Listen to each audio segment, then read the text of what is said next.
ಆಗಲ್ಲ ಅಂತ ಅನ್ಕೊಂಡವ್ರು ಟಾಸ್ಕ್ ಆಡುವಾಗ ಅವರು ನಿಮ್ಗಿಂತ ಜಾಸ್ತಿ ಎಫರ್ಟ್ ಹಾಕ್ತಾರೆ. ಅಮಾಯಕ ಅಲ್ಲಪ್ಪ, ದೂರ ಆಗಿ ಕಿತ್ತಾಡ್ಕೊಳ್ತಾರೆ. Hi, welcome back to another video.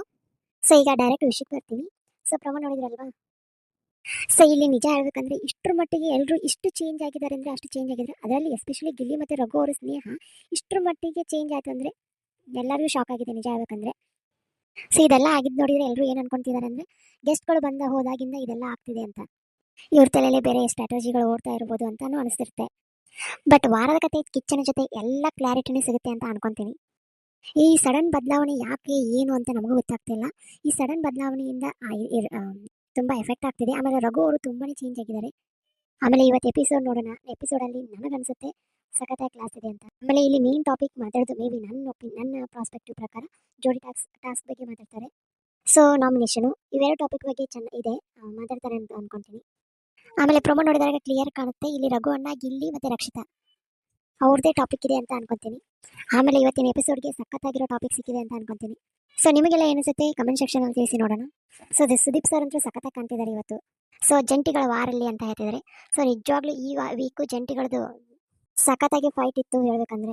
ಏನು ತುಂಬ ಎಫರ್ಟ್ ಅಂತೂ ಇದ್ದೇ ಇತ್ತು. ಆಮೇಲೆ ಇಷ್ಟು ಜೋಡಿಗಳಲ್ಲಿ ನಿಮ್ದು ಯಾವ ಜೋಡಿದ ಎಫರ್ಟ್ ಇಷ್ಟ ಆಯಿತು ಮತ್ತು ಯಾವ್ದು ನಿಮ್ಮ ಫೇವ್ರೇಟ್ ಜೋಡಿ ಅಂತ ಕಮೆಂಟ್ ಮಾಡಿ ನೋಡೋಣ. ಇಲ್ಲಿ ಸುದೀಪ್ ಸರ್ ಹೇಳ್ತಾರೆ ಒಂದಾಗಲ್ಲ ಅಂತವರು ಒಟ್ಟಾಗ್ತಾರೆ, ಒಟ್ಟಾಗಿದ್ದವರು ದೂರ ಆಗ್ತಾರೆ ಅಂತ.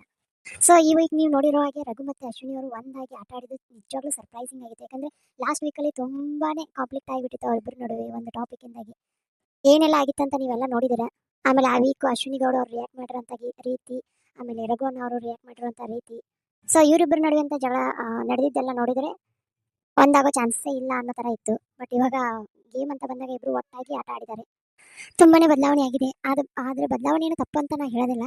ಅದಾದಮೇಲೆ ಅಶ್ವಿನಿ ಗೌಡ ಅವರು ಎಷ್ಟು ಬದಲಾದರು, ಎಷ್ಟು ಪಾಸಿಟಿವ್ ಆಗಿದ್ದಾರೆ, ಆಮೇಲೆ ಎಷ್ಟು ಒಳ್ಳೆತನದಿಂದ ನಡ್ಕೊತಿದ್ದಾರೆ ಅಂದರೆ ನಿಜವಾಗ್ಲೂ ಚೆನ್ನಾಗಿದೆ. ಮೇ ಬಿ ಅವ್ರ ಬದಲಾವಣೆ ರಘು ಅಣ್ಣಗೂ ಇಷ್ಟ ಆಗಿರ್ಬೋದು. ಅದಕ್ಕೆ ಅವರು ಜೋಡಿ ಟಾಸ್ಕಲ್ಲಿ ಅವ್ರನ್ನ ಸೆಲೆಕ್ಟ್ ಮಾಡ್ಕೊಂಡಿದ್ದಾರೆ ಅನ್ಸುತ್ತೆ. ಆಮೇಲೆ ಇಲ್ಲಿ ರಘು ಅಣ್ಣ ಮತ್ತು ಅಶ್ವಿನಿ ಗೌಡ ಅವರು ಟಾಸ್ಕಲ್ಲಿ ತುಂಬ ಸಖತ್ತಾಗಿ ಆಟ ಆಡಿದ್ರು ಹೇಳ್ಬೇಕಂದ್ರೆ. ಸೊ ನಿಜ ಹೇಳ್ಬೇಕಂದ್ರೆ ಅವರಿಬ್ಬರು ಎಫರ್ಟಲ್ಲಿ ಸ್ವಲ್ಪನೇ ಮಿಸ್ ಆಯಿತು ಹೇಳಬೇಕು ಅಂತಂದರೆ. ಸೊ ಅವರು ಕೂಡ ಕ್ಯಾಪ್ಟನ್ ಆಗೋ ಚಾನ್ಸಸ್ ಇತ್ತು. ಸೊ ಒಳ್ಳೆ ಸೆಲೆಕ್ಷನ್ ಅನಿಸ್ತು ನನಗೆ. ಇಲ್ಲಿ ಇನ್ನೊಬ್ಬರ ಜೋಡಿ ಚೆನ್ನಾಗಿರೋದೇನು ಪ್ರಾಬ್ಲಮ್ ಅಲ್ಲ. ಸೊ ಅವ್ರು ಬಂದ ತಕ್ಷಣ ಇನ್ನೊಬ್ಬರನ್ನ ಬಿಡೋದೈತಲ್ಲ, ಅಲ್ಲಿ ಬೇರೆ ಕಥೆನೇ ಹುಟ್ಕೊಳ್ಳುತ್ತೆ ನಿಜ ಹೇಳ್ಬೇಕಂದ್ರೆ. ಅವ್ರು ಬಂದಮೇಲೆ ಇವರಿಂದ ಇವ್ರು ಇನ್ಫ್ಲೂಯೆನ್ಸ್ ಆಗಿ ಈ ಥರ ಮಾಡ್ತಿದ್ದಾರೆ ಅಂತಲೂ ಅನಿಸುತ್ತೆ. ಸೊ ನೀವು ನೋಡಿರ್ಬೋದು ಅಶ್ವಿನಿ ಗೌಡ ಅವರು ಗಿಲ್ಲಿ ಬಗ್ಗೆ ಹೇಳ್ತಾ ಇರೋಂಥದ್ದು, ಆಮೇಲೆ ರಘು ಅವರು ಕೂಡ ಅವ್ರ ಗಿಲ್ಲಿ ಬಗ್ಗೆ ಹೇಳ್ತಾ ಇರೋಂಥದ್ದು. ಸೊ ಇದನ್ನೆಲ್ಲ ನೋಡ್ತಿರ್ಬೇಕಾದ್ರೆ ಮೇ ಬಿ ಅವ್ರಗಳ ಮಾತುಗಳಿಗೆ ಇನ್ಫ್ಲೂಯೆನ್ಸ್ ಆಗಿರ್ಬೋದು ಅಂತ ಅನಿಸುತ್ತೆ. ಸೊ ಆಗಿರ್ಬೋದು. ಬಟ್ ಅಶ್ವಿನಿ ಅವರು ಈ ಸಲ ತುಂಬಾ ಚೇಂಜಸ್ ಆಯಿತು. ಪಾಸಿಟಿವ್ ವೇನಲ್ಲೇ ಚೇಂಜಸ್ ಆಗಿದೆ, ಚೆನ್ನಾಗಿದೆ. ಸೊ ಬೇರೆ ಆಗಲ್ಲ ಅನ್ಕೊಂಡವರು ಬೇರೆ ಆಗಿದ್ದಾರೆ ಅಂತ ಸುದೀಪ್ ಸರ್ ಅವ್ರು ಹೇಳ್ತಾರೆ. ಈ ರಕ್ಷಿತಾ ಅವ್ರು ಪ್ರೊಮೋ ಹಾಕಿದ್ದಾರೆ. ಗಿಲ್ಲಿಗೆ ಹೇಳ್ತಿದ್ದಾರೆ ಏನಂತ, ಟಾಸ್ಕಲ್ಲಿ ನಿಮ್ಗಿಂತ ಎಫರ್ಟು ಅವ್ರದ್ದು ಚೆನ್ನಾಗಿದೆ ಅಂತ ಹೇಳಿ ನಾಮಿನೇಟ್ ಮಾಡ್ತಾರೆ ಇಲ್ಲಿ. ಸೊ ಇರಲಿ, ನಾಮಿನೇಷನ್ ವಿಷಯನ ಸೈಡ್ಗೆ ಇಡೋಣ, ಯಾಕಂದ್ರೆ ಇದ್ರ ಬಗ್ಗೆ ತುಂಬ ಮಾತಾಡಿದ್ವಿ. ಇಲ್ಲಿ ರಕ್ಷಿತಾ ಆಗಿರ್ಬೋದು ಮತ್ತು ರಘು ಅಣ್ಣ ಆಗಿರ್ಬೋದು ನಾಮಿನೇಟ್ ಮಾಡಿದ್ದನ್ನು ತಗೊಂಡು ಬಂದು ಇಲ್ಲಿ ಇರ್ತಿದ್ದಾರೆ ವಾರದ ಕತೆ ಕಿಚನ್ ಜೊತೆ ಟಾಪಿಕಲ್ಲಿ. ಇಲ್ಲಿ ನಾಮಿನೇಟ್ ಮಾಡಿದ್ದು ಪ್ರಾಬ್ಲಮ್ ಅಲ್ವೇ ಇಲ್ಲ. ಯಾಕಂದರೆ ಇಲ್ಲಿ ಯಾರನ್ನು ಬೇಕಾದರೂ ನಾಮಿನೇಟ್ ಮಾಡುವಂಥ ಹಕ್ಕಿದೆ, ಯಾವುದೇ ತಪ್ಪುಗಳು ಇಲ್ಲ. ಬಟ್ ಆಮೇಲೆ ನಾಮಿನೇಟ್ ಮಾಡಬೇಕಾದ್ರೆ ಆ ವ್ಯಕ್ತಿ ಯಾಕೆ ಹೊರಗಡೆ ಹೋಗೋದಕ್ಕೆ ವೀಕ್ ಕಂಟೆಸ್ಟೆಂಟು ಅಂತ ಕರೆಕ್ಟಾಗಿ ರೀಸನ್ ಕೊಟ್ಟು ನಾಮಿನೇಟ್ ಮಾಡಬೇಕಾಗತ್ತೆ. ಸೊ ಅದರಲ್ಲಿ ಮಿಸ್ಟೇಕ್ಗಳಾಗಿದೆ, ಅದು ಆಗ್ತಾ ಇಲ್ಲ ಈ ಬಿಗ್ ಬಾಸ್ ಮನೇಲಿ. ಇವರಿಬ್ರು ಅಂತಲ್ಲ ನಾನು ಹೇಳ್ತಾ ಇರೋದು, ಯಾರ ಕಡೆಯಿಂದನೂ ಅಷ್ಟೇ. ನಾನು ನಾಮಿನೇಷನ್ ಪ್ರಕ್ರಿಯೆ ನಡೆದಾದ್ಮೇಲೆ ಅದ್ರ ಬಗ್ಗೆ ಒಂದು ವಿಡಿಯೋ ಮಾಡಿದ್ದೀನಿ, ಬೇಕಾದ್ರೆ ನೋಡಿ ನೀವು. ಸೊ ನಿಜ ಅದನ್ನು ಯಾರಿಗೂ ಕರೆಕ್ಟಾಗಿ ರೀಸನ್ಗಳೇ ಕೊಡೋದಕ್ಕೆ ಬರ್ತಾನೆ ಇಲ್ಲ, ಕೊಟ್ಟರು ಅದಕ್ಕೆ ತಕ್ಕಂಗೆ ರಿಯಾಕ್ಟು ಮಾಡ್ತಾ ಇಲ್ಲ ನಿಜ ಆಗಬೇಕಂದ್ರೆ. ಆಮೇಲೆ ರಕ್ಷಿತಾ, ಗಿಲ್ಲಿ, ರಘು ಇವ್ರು 3 ಜನ ಒಂಥರ ಚೆನ್ನಾಗಿರ್ತಿತ್ತು ಹೇಳ್ಬೇಕಂತಂದ್ರೆ. ನಿಜ ಆಗ್ಬೇಕಂದ್ರೆ ರಕ್ಷಿತಾ ಗಿಲ್ಲಿ ಅವ್ರದ್ದು ಹೊಡಿತಾ ಇದೆ. ಆಮೇಲೆ ಅವರು ಇವಾಗ ತಿರ್ಗಾ ಚೆನ್ನಾಗಿದ್ದಾರೆ. ಆಮೇಲೆ ರಘು ಅಣ್ಣ ಮತ್ತೆ ಗಿಲ್ಲಿ ವಿಷಯದಾಗ ಬಂದಾಗ ಮತ್ತೆ ಅದು ಕಂಟಿನ್ಯೂ ಆಗ್ತಾನೆ ಇದೆ.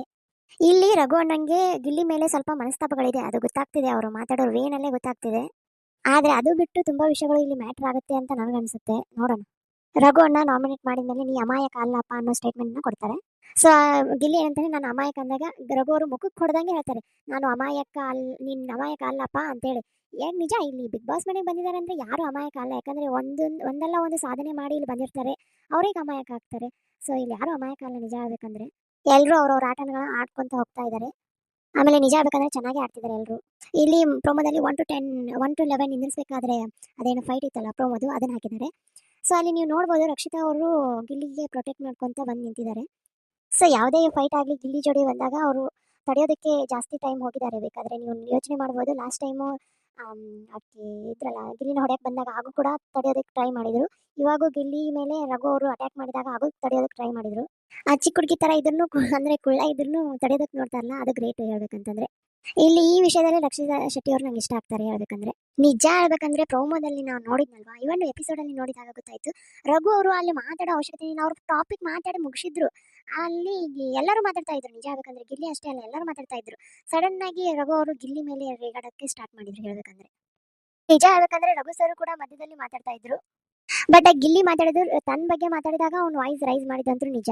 ಬಟ್ ರಘು ಅವ್ರು ಏನಂತಾರೆ, ನೀ ಮಾತಾಡಬೇಡ ಮಧ್ಯದಲ್ಲಿ ಅಂತ ಅವ್ರ ಮೇಲೆ ರಿಯಾಕ್ಟ್ ಮಾಡೋದಕ್ಕೆ ಬರ್ತಾರೆ. ಸೊ ಇದನ್ನೆಲ್ಲ ನೋಡಿದಾಗ ನಿಮಗೆ ಏನು ಅನ್ಸುತ್ತೆ ಗೈಸ್? ಆಮೇಲೆ ಇಲ್ಲಿ ಗಿಲ್ಲಿ ಬಗ್ಗೆ ಅವನ ಬಗ್ಗೆ ತುಂಬಾ ಬೇರೆ ಬೇರೆ ಒಪಿನಿಯನ್ ರಘುವನ್ನಾಗಿ ಮೂಡ್ಬಿಟ್ಟಿದೆ ಆಲ್ರೆಡಿ. ಬಟ್ ಅದು ಗೆಸ್ಟ್ಗಳು ಬಂದ ಮೇಲೆ ಇನ್ಫ್ಲೂಯೆನ್ಸ್ ಆಗಿದ್ದಾರೋ ಅಥವಾ ಅಶ್ವಿನಿ ಅವ್ರ ಜೋಡಿ ಸೇರಿದ ಮೇಲೆ ಇನ್ಫ್ಲೂಯೆನ್ಸ್ ಆಗಿದ್ದಾರೋ ಅಥವಾ ಗಿಲ್ಲಿನೇ ಆ ಥರ ಅವ್ರ ಜೋಡಿ ಬಿಹೇವ್ ಮಾಡಿದನೋ ಅದಂತೂ ಕ್ಲಾರಿಟಿ ನಮ್ಗೆ ನಿಜವಾಗ್ಲೂ ಇಲ್ಲ. ಸೊ ಅದನ್ನ ನೋಡಬೇಕು. ಈ ವಾರಗದೆ ಕಿಚನ್ ಜೊತೆಯಲ್ಲಿ ಕ್ಲಾರಿಟಿ ಸಿಗುತ್ತೆ ಅಂತ ನಾನು ಅನ್ಕೊಂತೀನಿ. ಬಾಡಿ ಬಗ್ಗೆ ಮಾತಾಡಿದ ಅದೆಲ್ಲ ಅಂತಂದ್ರು. ಬಟ್ ಗುರು ನೀವೆಲ್ಲ ಎಷ್ಟೆಲ್ಲ ಮಾಡಿದಾರ ಗಿಲ್ಲಿ ಅವರಿಗೆ ಗಡ ಓಡಿಸೋದಾಗಿರ್ಬೋದು, ಸ್ವಿಮ್ಮಿಂಗ್ ಪೂಲಿಗೆ ಹೋಗಿ ಎತ್ತೆ ಹಾಕಿರೋದಾಗಿರ್ಬೋದು, ಇವೆಲ್ಲ ಮಾಡಿದಾಗ ನಿಮ್ಗೆ ಏನು ಅನ್ಸಲ್ವಾ? ಅವಾಗ ಪಾಪ ಗಿಲ್ಲಿ ಸುಮ್ಮನೆ ಇರ್ತಾರಲ್ವಾ? ನಿಜ ಹೇಳ್ಬೇಕಂದ್ರೆ ಇದೆಲ್ಲ ನಿಮ್ಗೆ ಕಾಮಿಡಿನಾ? ಇದೆಲ್ಲ ಅತಿರೇಕ ಅನ್ಸಲ್ವಾ? ಅವು ಮಾಡಿದ್ರೆ ಕಾಮಿಡಿ ಆಗಿ ಅದನ್ನ ಅತಿರೇಕವಾಗಿ ತಗೊಂತೀರ, ನೀವು ಮಾಡಿದ್ರೆ ಅವ್ನು ಕಾಮಿಡಿಯಾಗಿ ತಗೋಬೇಕಾ?